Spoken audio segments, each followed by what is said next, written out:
Ya, hari ini kita pelajaran apa ya? Hmm, apa? Oh, sejarah. Iya, betul. Hari ini kita bakal belajar sejarah kebudayaan Islam. Nah, sejarah kebudayaan Islam. Minggu kemarin kita sudah belajar tentang Utsman bin Affan. Hari ini kita bakal belajar tentang strategi dakwah Ali bin Abi Thalib. Nah, sebelum kita masuk ke dalam materi, Ibu mau bertanya. Hari ini ada yang nggak masuk atau ada yang sakit teman sebelahnya? Ada? Oh, tidak ada. Jadi masuk semua ya, pintar. Nah, hari ini kita akan belajar tentang strategi dakwah dan prestasi kepemimpinan Ali bin Abi Thalib. Nah, sebelumnya ada yang sudah tahu, sudah kenal, atau sudah belajar, pernah dengar siapa itu Ali bin Abi Thalib? Belum? Oh, belum? Atau ada yang sudah? Oh, sudah ya. Jadi Ali bin Abi Thalib itu adalah keponakan dari Nabi Muhammad SAW. Nah, jadi Ali bin Abi Thalib ini dilahirkan di Mekah pada tahun 599 Masehi. Benar. Nah, ayah dari Ali bin Abi Thalib ini adalah Abu Thalib bin Abdul Muthalib, yaitu paman dari Nabi Muhammad SAW. Dan istrinya atau ibunya Ali bin Abi Thalib ialah Fatimah bin Asad. Nah, jadi sejak kecil ini Ali ini dibesarkan oleh Nabi Muhammad SAW. Nah, Ali ini menjadi salah satu orang yang pertama yang menerima ajaran Islam. Jadi Ali ini orang yang pertama tahu tentang agama Islam, yang diajarkan, yang menerima ajaran Islam. Nah, dan berperan penting di tahun awalnya Islam, ketika umat Islam itu dianiaya oleh kaum Mekah pada saat itu. Nah, Ali ini itu bukan hanya sebagai keponakan Nabi loh. Ada yang tahu? Ya, apa? Menantu. Ya, benar. Jadi Ali bin Abi Thalib ini juga sebagai menantu Nabi Muhammad SAW dengan menikahi Fatimah Az-Zahra. Ali ini menjadi khalifah yang keempat itu pada tahun 656 Masehi. Nah, sampai pada tahun kematiannya itu 661 Masehi. Nah, terus apa namanya? Ali ini kok bisa diangkat sebagai khalifah? Kenapa nggak Utsman saja gitu kan? Nah, jadi Ali diangkat menjadi khalifah ini dengan setelah Utsman wafat, nah digantikan dengan Ali bin Abi Thalib. Ini karena diusulkan oleh seorang pemimpin dari Mesir. Ya benar, dari Mesir. Siapa namanya? Ada yang tahu? Ya, namanya Abdullah bin Sa'ad. Abdullah bin Sabah. Maaf ya, bersalah, Abdullah bin Sabah. Bisa dilihat di bukunya ya, di bukunya ada. Nah, pada saat itu kan diusulkan oleh Abdullah bin Sabah. Nah, ada sebagian mayoritas muslim itu menyetujui dengan usulan beliau.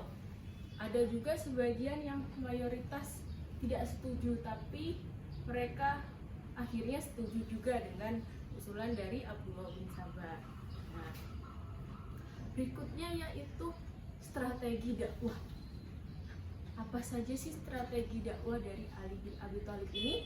Yang pertama ada dakwah ilhal, yang mana dengan perbuatan. Jadi Ali ini mencontohkan dakwahnya melalui perbuatan-perbuatannya yang nyata, seperti beliau itu menjadi teladan dalam keadilan, beliau itu mempunyai ketegasan, mempunyai kebaikan. Nah, jadi dari itulah masyarakat itu terinspirasi, kaum di Mekah itu terinspirasi dan mengikuti ajaran melalui contoh nyata yang dilakukan oleh Ali bin Abi Thalib. Yang pertama ingat dakwah bilhal. Nah, yang kedua itu metode al-mau'izatul hasanah, yang artinya nasihat yang baik.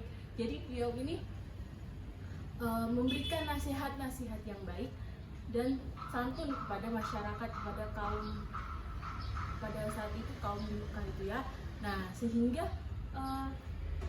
pesan dari dakwah ini dapat diterima dengan hati terbuka oleh masyarakat tersebut.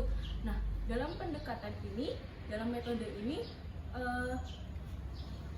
menekankan pada kelembutan dan kesopanan dalam berdakwah. Jadi dalam metode al-mau'izatul hasanah ini banyak pendekatan yang menekankan pada kelembutan dan kesopanan dalam berdakwah. Jadi tidak yang teriak-teriak yang ayo masuk Islam, karena dalam Islam ini kita merangkul, kita lebih tidak memaksakan, jadi kita pelan-pelan ya. Berikutnya yaitu ada metode al-mujadalah, yang mana berargumentasi dengan baik. Nah, jadi Ali bin Abi Thalib ini menggunakan metode berdiskusi dan berargumentasi dengan baik. Jadi beliau ini mampu menegakkan kebenaran dan dengan cara yang santun dan penuh hikmah. Jadi yang pertama dakwah bilhal ya. Yang kedua metode al-mau'izatul hasanah. Yang ketiga yaitu metode al-mujadalah. Nah, yang keempat ini metode bil hikmah, dengan kebijakan. Jadi Ali bin Abi Thalib ini menyampaikan dakwahnya dengan cara yang bijaksana, penuh pertimbangan dan sesuai dengan situasi serta kondisi masyarakat. Jadi tidak langsung mengumpulkan masyarakatnya gitu, tidak. Jadi perlu pertimbangan apa yang harus dilakukan, dengan cara apa gitu. Yang kelima, yang terakhir yaitu ada strategi politik dan sosial. Nah, sebagai khalifah ini Ali itu menggunakan strategi dakwah melalui kebijakan politik dan sosial dalam Islam, yang mana ini adil dan menegakkan hukum Islam, seperti kembali tanah yang dihadiahkan, menarik kembali. Nah, jadi Ali ini menarik kembali tanah yang dihadiahkan secara tidak adil untuk memulihkan keseimbangan sosial dan ekonomi. Jadi pada saat itu Ali menarik tanah yang dihadiahkan secara tidak adil, tidak baik, ya, tidak adil dengan situasi saat itu.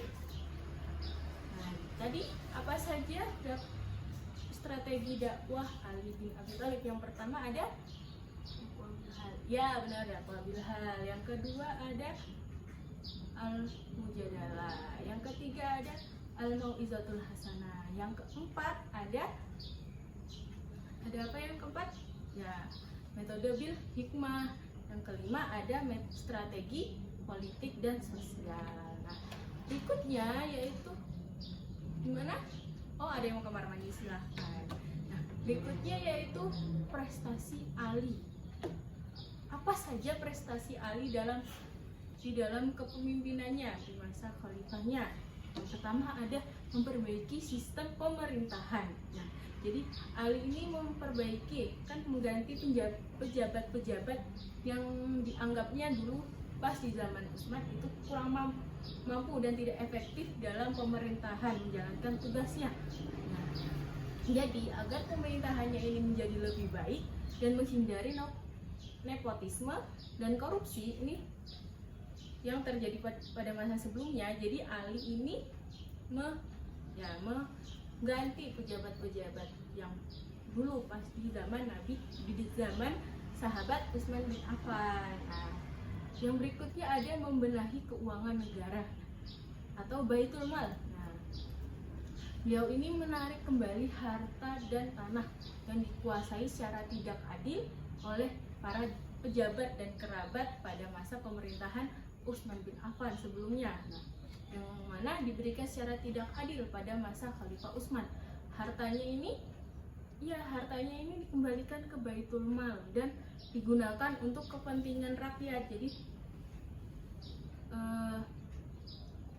pada zaman kepemimpinan Khalifah Ali ini, beliau menarik kembali harta dan tanah yang tidak adil itu untuk dikembalikan ke Baitul Mal. Nah, untuk kepentingan rakyat dan termasuk anak yatim, kaum non muslim yang berada di perlindungan negara muslim atau Islam. Nah, yang ketiga itu ada memajukan bidang ilmu dan pengetahuan. Jadi Ali bin Abi Thalib ini tidak hanya memerintahkan pengembangan ilmu nahwu dan melengkapi huruf hijaiyah dengan tanda baca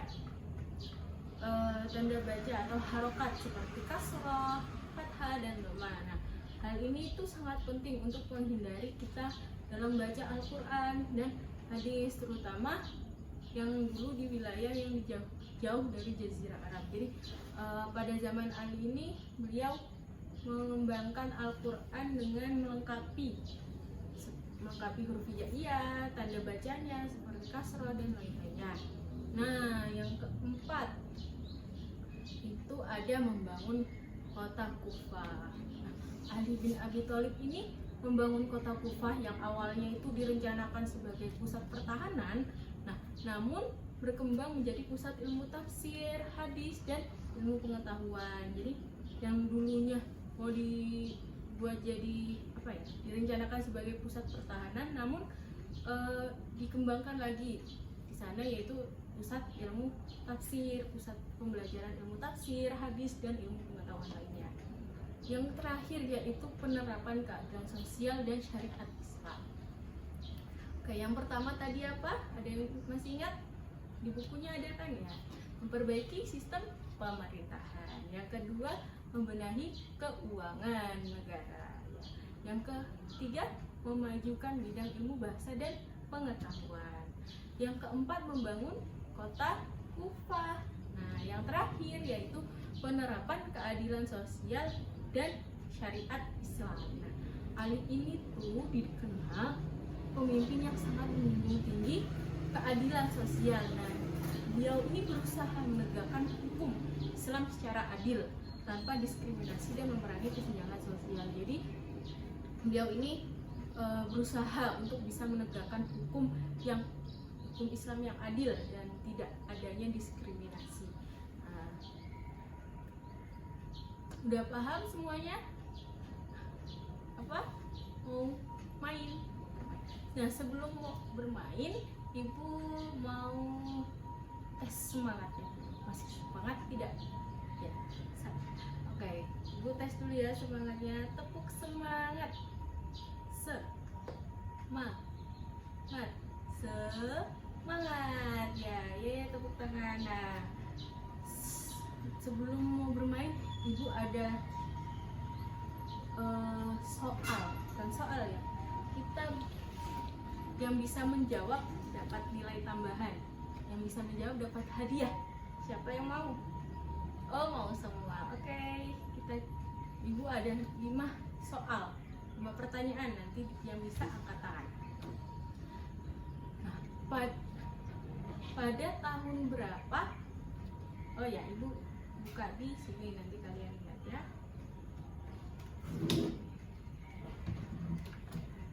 Ya, pada tahun berapa Ali bin Abi Thalib lahir? Yang bisa jawab siapa? Ya, kamu tahun berapa? 599 Masehi. Ya, benar. Coba kita lihat ya, benar atau bukan? Benar jawabannya. Oke, soal berikutnya. Pada tahun berapa Ali bin Abi Thalib menjadi khalifah?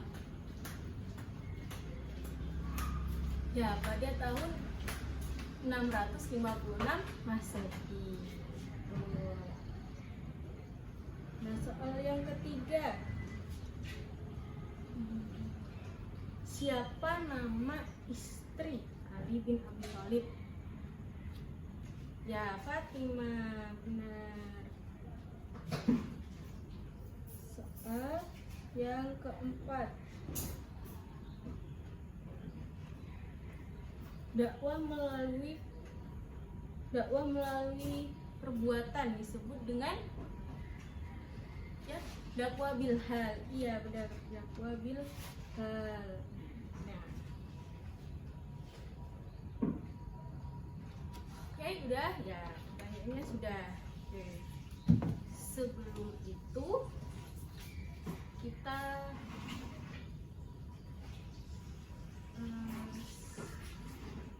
sudah ya. Mungkin cukup sekian pembelajaran dari Ibu. Kurang lebihnya mohon dimaafkan. Assalamualaikum warahmatullahi wabarakatuh.